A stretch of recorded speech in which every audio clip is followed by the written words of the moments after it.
Welcome back to Coffee and Conversation. And in case you hadn't noticed, we have some rather excited company. Yes, indeed. Come on. All right.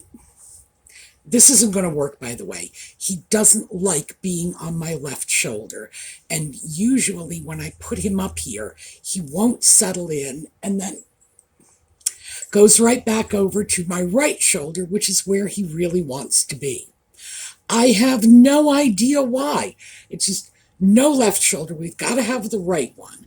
And it's difficult because I'm right-handed. Yes, yes, I love you. It would be so much easier for me if I could hold him in my left arm on my left shoulder and then actually do something with my right hand, but he's not interested in that. But yes, as you can see, he is here. He is excited. He is glad to be starring in his YouTube show once again. I know. Do you want to look? Here, look over here. No, he's not paying any attention to me. Well, okay, yeah, okay. I guess I'm not paying enough attention to him too. I thought what we would discuss today is the idea that our wardrobes are not permanent. They are not a do it and walk away from it adventure. And there are a couple of reasons I wanted to deal with this, partially because I'm going through this myself, but also because we've been getting into some pretty emotionally heavy content lately. And usually I tend to think we need a little break from that. We shouldn't just stay in the doldrums for too long, even if it's all part of the process of getting out. Now, we began doing that, by the way, back in lockdown when one of our viewers,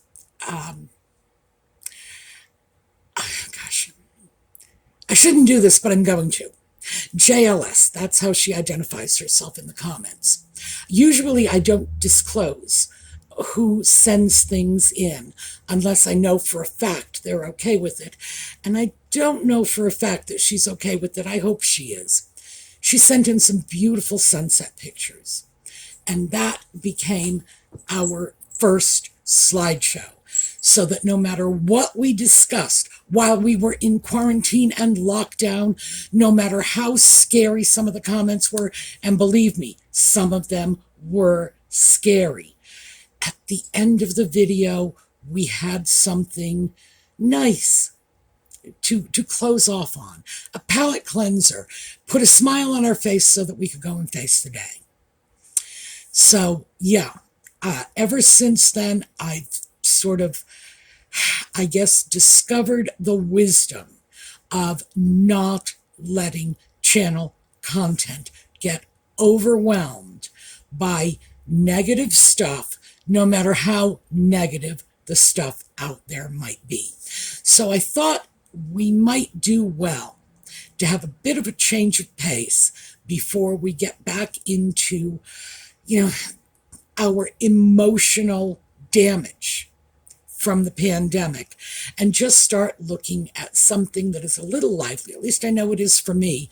When I start talking about clothes and my wardrobe, I usually, sometimes I can get pretty grumpy about it, but I'm usually in a better mood. So that's why we're making a little departure today.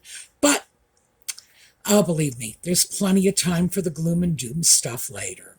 So when we come back, we will get started.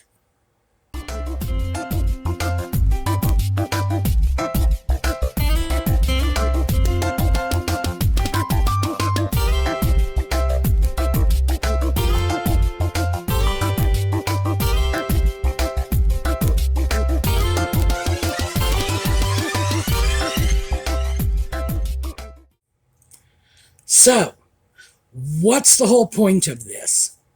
I don't know about the rest of you, but I do spend a fair amount of my time taking a look at social media. Well, I don't want to say influencers, but I do look at the fashionistas. I pay attention to what it means to keep your wardrobe stylish and trendy and blah, blah, blah, blah, blah, even if I'm not actually going to do it. I like to know what's going on out there. And I listen to the fashionistas and the influencers talking about curating the perfect wardrobe. Well, at least in my case, that is nonsense. And there is at least one very good reason for this, and that is clothes get worn. They get put on your body in that sense, but they also get worn in terms of wearing them starts to degrade them a little, and they will start to look shabby over time. They will start to look not quite as stylish as you may have thought they were, and dealing with your wardrobe is an ongoing adventure. So that was kind of borne home to me in the past couple of weeks. Remember, this was supposed to be my no-buy February. I had promised myself I wouldn't buy anything in February. Yeah, that lasted 3, maybe 4 days. Yeah, and I was right back out buying again.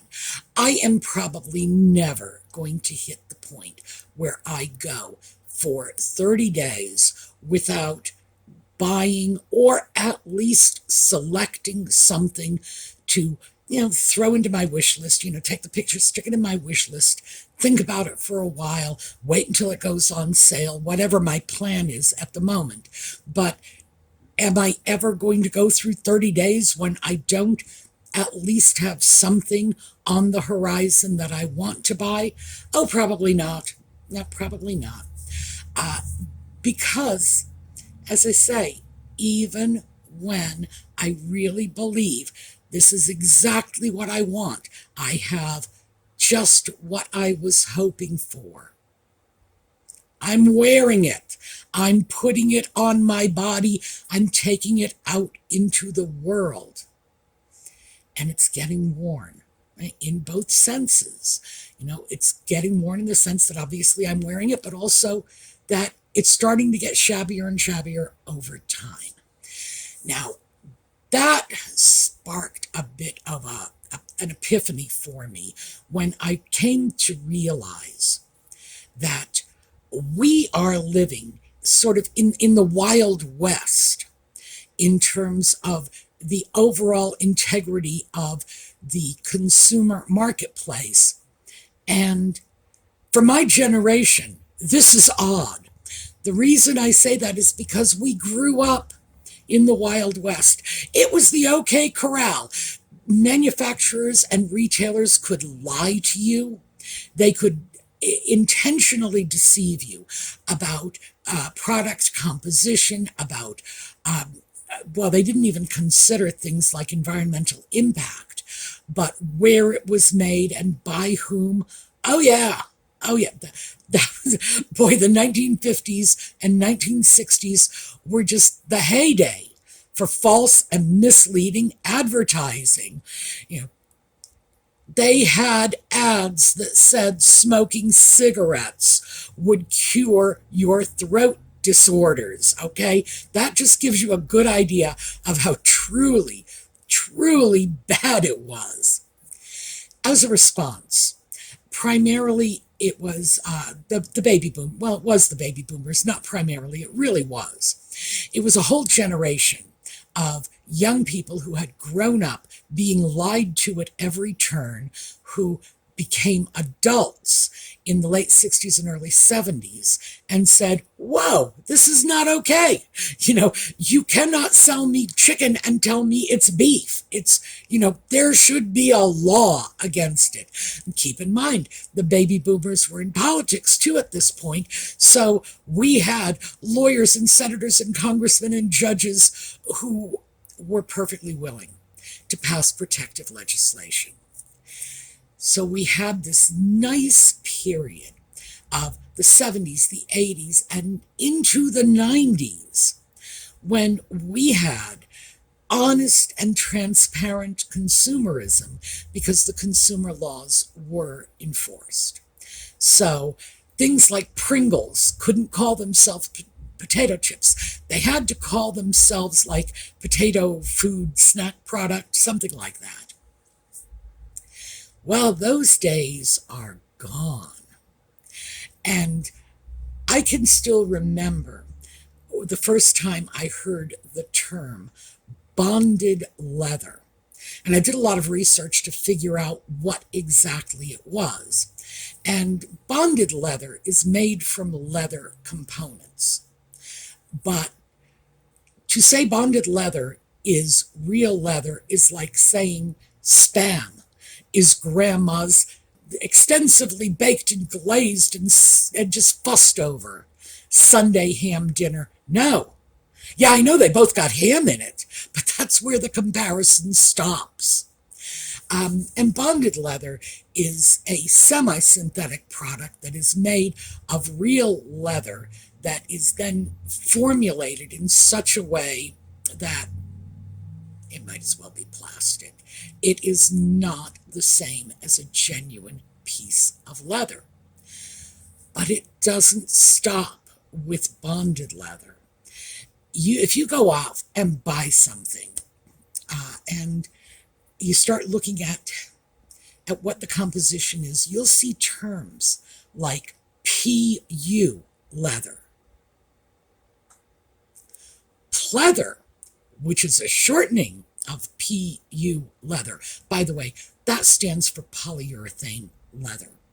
And polyurethane should not be in the same word grouping with leather because it's not, it's plastic. So PU leather, pleather, and now we've got this new thing, vegan leather. Leather is not vegan. It cannot be vegan. It's an animal product. But yeah, they're calling it vegan leather. No, it's not leather. It's freaking plastic. And this is the thing nobody wants to talk about, including these wonderfully eco-friendly designers and influencers and fashionistas. We're all about saving the planet. So we're using vegan leather. It's like it's plastic, hon. Plastic. You're not doing anybody a favor by using this stuff. So, what am I talking about this stuff for? Well, a year ago, I got some shoes. And the shoes I bought were leather. But I recently discovered, as the shoes are starting to get scuffed and the leather surface is breaking, that no, this is bonded leather. There's no question. I know the difference, especially when I can look under the surface and see the layers, even if it's only in a tiny scratch or a little bit of lifted top material. So, very unhappy about this because, and this goes back to tweaking the wardrobe, I now have to get some new shoes.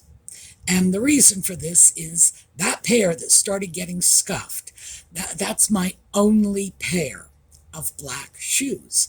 And it's not even like they're these, fancy black party shoes with pointy toes and, 6-inch heels, nothing like that. These are my everyday black Oxfords. So they are simple. Oh, they are dumb. Most of my shoes these days are pretty dull.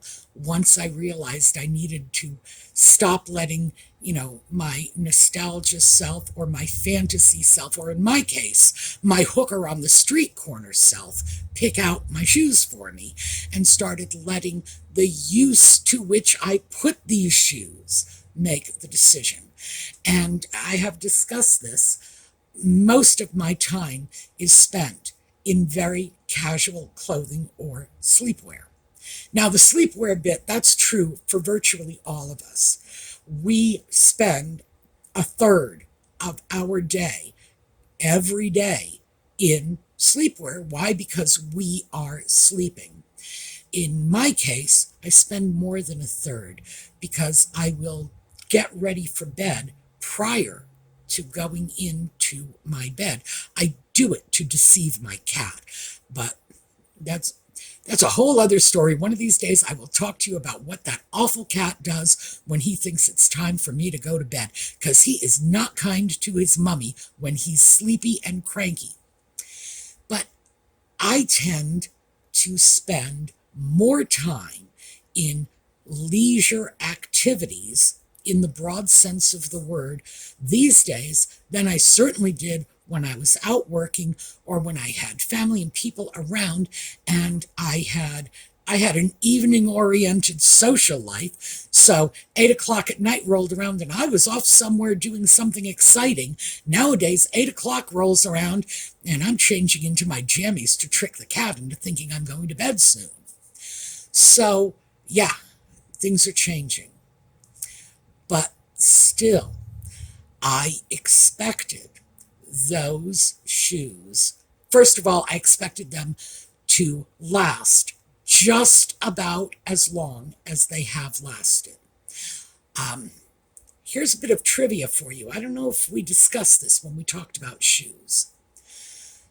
Your shoes should be expected to last you somewhere between 8 and 12 months, unless you are getting very, very good shoes. Very, very good shoes from specialty companies are going to last you longer.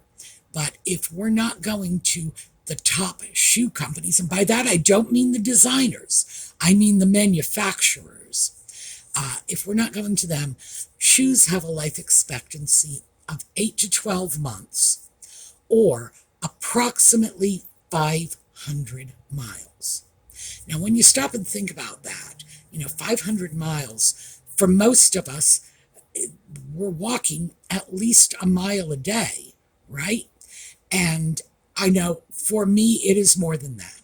I am probably walking a minimum of 2 miles a day. But I say 1 mile a day because some of us may be more sedentary.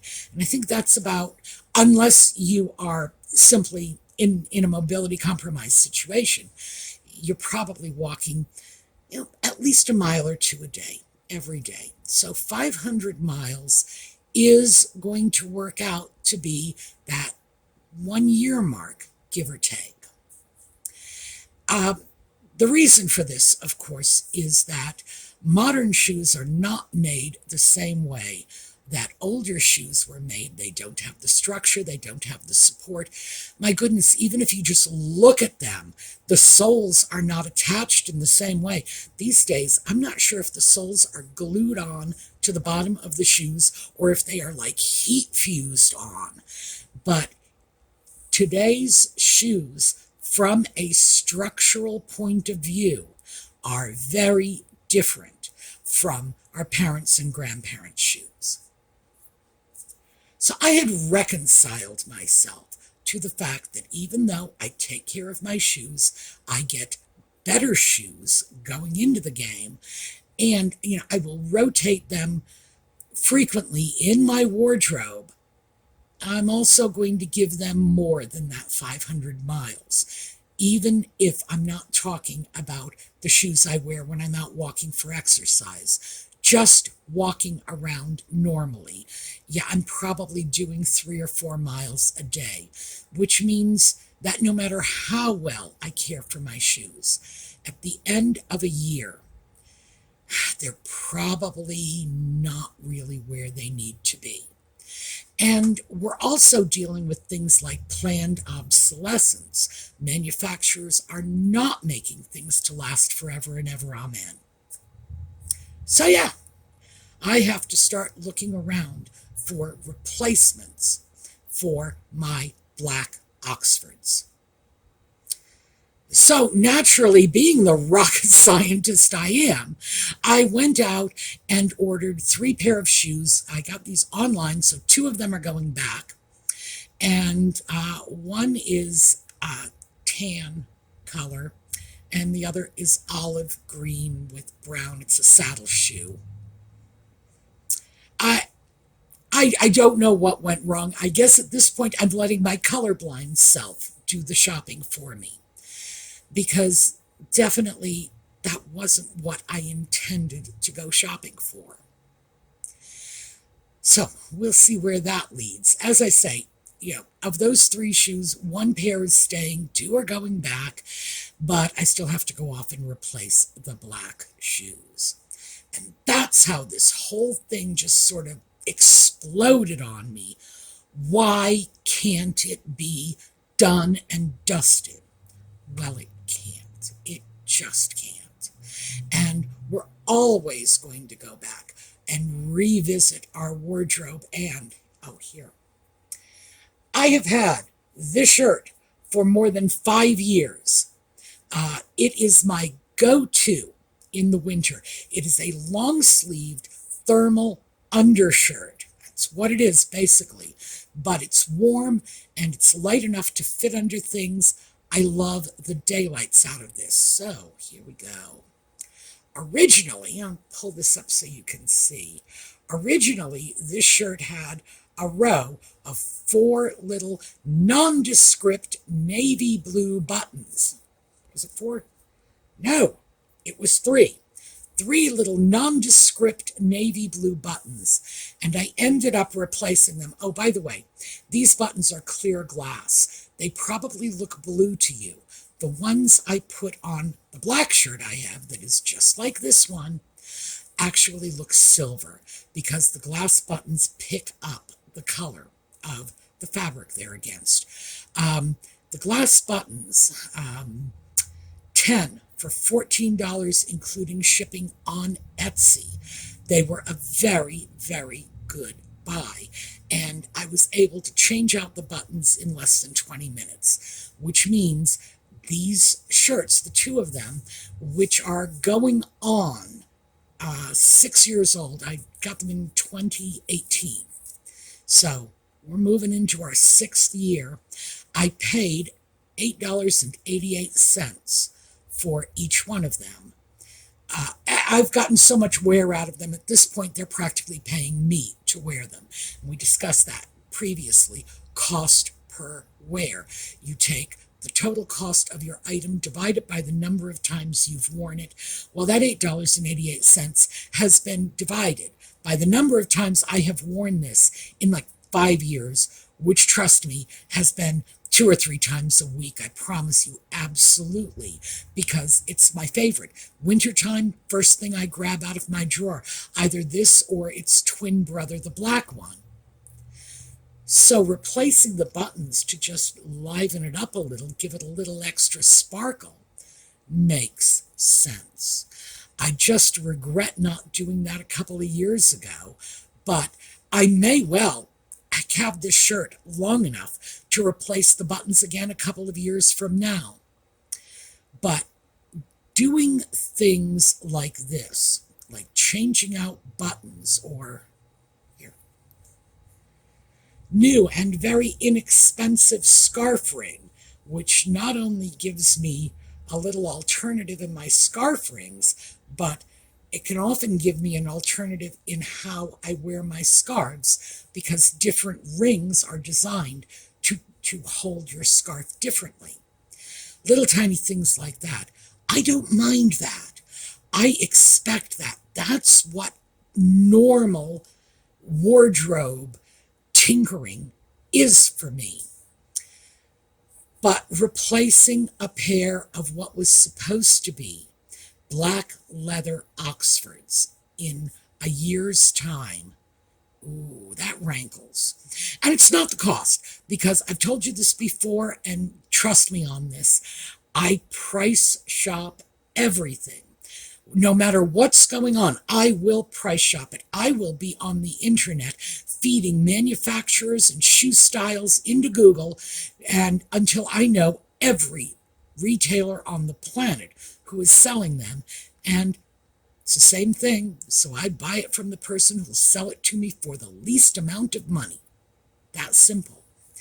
So even though I don't spend a vast fortune on my clothing, my shoes, anything like this, I'm always deal hunting. I still want to get the best possible bang for my buck. Am I happy that these black shoes are, I was going to say they're going to shoe heaven. They're not, of course. They are perfectly good shoes if you're not over picky, which I am, and I will admit that. If you're not over picky, if you don't have foot concerns, and we've discussed this before, I'm sure, I am diabetic, so I need to be especially careful in the treatment of my feet. Anyone else diabetic, you do too. And I say this as a person who, as a blind child growing up, spent an inordinate amount of time with blind people, many of whom suffered from diabetic retinopathy. So, diabetes is a major cause of blindness, and it is also a major cause of limb amputation. So, yeah, that was just a little sideline scary story from my blind childhood. It's like, oh dear, what happened to her leg? Diabetes, honey, take care of your feet. So even though I am not going to be hanging on to these shoes for much longer, they still have life left in them. In my opinion, not a lot, but they are going to be better than doing without shoes altogether for someone else. So of course they're going to be donated to hopefully a charity for the homeless. That's what I really have in mind, rather than a resale shop. But yeah, that was disappointing. The other disappointing thing is, as it happens, because plain black Oxfords, I got 2 more pair from the same manufacturer in exactly the same style. Yeah, it's starting to look like one of the less intelligent decisions I've made in my life. Oh, and believe me, I have a lifetime full of stupid decisions, and this is starting to rear its little head into that top rung. The other shoes are okay. The navy blue ones have gotten just about, not quite, but just about as much wear as the black ones, and they're in very good shape. They do not look like they're going to need to be replaced anytime soon. But the beigey, tanny, weedy colored ones, I don't know why I bought those, but I did. Those rarely get worn. They are just not worn very often. Like I say, I don't know why I bought them. Well, yes, I do. I bought them because I like the fit and the feel of the shoes, and they seemed to me to be very durable. So now I've got this pair of shoes in my wardrobe that I really haven't gotten as much wear out of as I would like, meaning I need to circulate them into my wardrobe more. So, yeah, it's not just done and dusted. And part of this, a big part of this, is the planned obsolescence. Shoes today are not made with the same quality they were. This shirt, oh yeah, yes, I know. This sort of puts the lie to my notions of planned obsolescence because it is from 2018. It is, however, an undershirt. In fact, it might even be a men's, no, is it? It's a women's undershirt. I always have to touch the buttons to figure out. It's a women's undershirt, but it's an undershirt. It was not meant to be a fashionable overtop, which is the way I wear it. It's the way I'm wearing it right now. This is what I'm wearing, my shirt. So, yes, I did get a good buy on this and its friend. I have also been shopping for other shirts of this type, and so far, 3 of my purchases from last year are being packed up to go off to the Goodwill because they're not holding up. But who knows? It was only 3, and I had gotten a few more. Some of those look like they may hold up well. Am I holding out hope for this?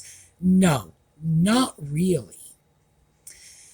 So that's sort of where I am at, my general sense of ew about all of this. A big part of it, as I said, was coming from a generation that was lied to. It was the Wild West in terms of consumerism. We as consumers had very limited rights. Manufacturers could do all kinds of things. Bait and switch was the norm. In fact, we didn't have bait and switch laws until I was an adult. So, yeah, you could go into a store where they could say, well, come on in and get this beautiful new toaster for $5. And you walk in the store and they say, here, have this lovely shabby toaster for $20 because that's what we're going to sell you. It was a scary time for consumers. And we fought that battle in the 70s, in the 80s, in the 90s, and we thought we won. Well, did we really? If now you can run a search for leather shoes and the manufacturers of plastic shoes, remember that is what polyurethane is. The manufacturers of plastic shoes will come up on your search because they've chosen to call their shoes PU leather. I think that's an awfully good description, or vegan leather, in order to confuse the marketplace. And bonded leather being passed off as real leather, it's making things a lot worse. By the way, if you want to make sure you're getting something that's real leather, look for terms like top grain or full hide, things like that. People don't want to deal with those terms because it makes it too abundantly clear that this leather is the skin of an animal. Some of us are not comfortable with that, but you really have to be if that's what you want. If you want leather, you need to be looking for top grain, full grain, cowhide, sheep hide, whatever.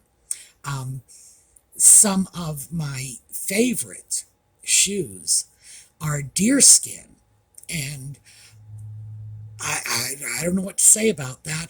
I am as big a fan as anyone of Bambi, and I just try to keep that out of my mind when I am shoe shopping. But that is where I am at right now with my anger at misleading advertising, my difficulties in shoe shopping, my unhappiness. And this is the strange part, of course, with not being able to simply go out and get the one perfect pair of black Oxfords and never have to do it again. So yes, and I said that like a temperamental toddler because that's what I feel like when I say this. I really did want to not have to deal with this again. Certainly not within just about a year, I think. Within a year. So, yeah. But the upside is, like I say, the black shoes are, oh boy, they are just getting mighty shabby. But the blue ones, which are worn almost as often, and by almost, I would say, probably for every 5 times I wear the black ones, its little blue brothers are worn 4 times. So it really is almost. And they're looking fine. And the beigey, weedy, tanny shoes look brand new because they're very close to it, because I'm not wearing them as much as I should. And that's interesting. Because, oh gosh, I love having these conversations with you folks because I always find out interesting things about my thought processes that I didn't realize before. Remember I said that in response to needing a pair of black shoes, I went out and got 3 pair of shoes in tan, brown, olive, in that color range? Well, yeah. I'm definitely starting to get the feeling that what I really want, what I desire, are shoes in that tanny, browny, olivey range, even though what I really need are black shoes. And I got to take a look at this. Oh gosh, you folks are absolutely the best therapists I have ever had. And I've had some magnificent therapists in my day, but you folks are really the best. So I am going to have to sort this out, figure out what I'm doing, why I am buying brown shoes when I need black shoes. And I'm also absolutely going to have to change shoe brands, even though what I had in those black shoes may have been very, very comfortable. I was not looking at the big picture. I was looking at comfort of the moment and not looking at long-term durability. Now, keep in mind, I won't sacrifice comfort for long-term durability, but what I will do is I will pay more money if I can get both. And why? Because it's worth it. Remember this little shirt, and as I said, it's practically paying me to wear it now, because so long ago I got my money's worth out of this. All right, that's where I'm going to leave it. Yes, I am going to do my own homework when I finish up this video and sit down and start to ask myself why I'm buying brown shoes when I need black ones, and I will absolutely let you know if I find the answer. All right, that is what we have today. We are going to take a look at a slideshow on the way out. I thought we would look at Evelyn, our littlest subscriber, because we haven't seen her in a while, and she always puts such a smile on my face. All righty. I will see you all again tomorrow, and in the meantime, have a terrific day.